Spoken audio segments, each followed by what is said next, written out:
ଘରକୁ ଟିକେ ଯାଇଥାନ୍ତି। କେତେ ଦିନ ହବ ପୁଅ ବୋଉଙ୍କୁ ଦେଖିନି। ମୋର ଭାରି ଇଚ୍ଛା ହଉଛି ତାଙ୍କୁ ଟିକେ ଦେଖିବାକୁ। ହଉ ଠିକ ଅଛି, ଯା ସନ୍ଧ୍ୟା ପୂର୍ବରୁ ଘରକୁ ପଳେଇ ଆସିବୁ।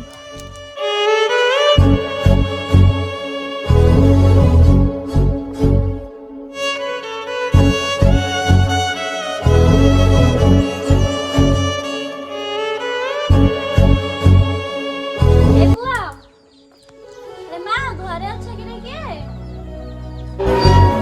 ମମି ତମେ କୁଆଡେ ଆଇଛ? ଆରେ ମା, ତମମାନଙ୍କ କଥା ମୋର ଭାରି ମନେ ପଇଲା। ଦେଖିବାକୁ ଟିକେ ପଳେଇ ଆସିଲି। ଭାବୁଛି କିଛି ଦିନ ରହିକି ଯିବି। କଣ ଆମେ ତ ଘରେ ରହିବୁନି, ପ୍ରୋଜେକ୍ଟ କାମରେ 5 ଦିନ ବାହାରକୁ ଯିବୁ। ତମେ ତ ଜାଣିଛ ସହର କଥା, ଦିନ ଦ୍ୱିପହରେ ଚୋରି ହେଇଯାଉଛି। ଏତେ ବଡ ଘର, ଏତେ ଦାମୀ ଜିନିଷ କାହା ଭରସାରେ ଛାଡିକି ଯିବି? ତମେ ଗୋଟେ କାମ କର, ତମେ ଆଉ କେବେ ଆସ।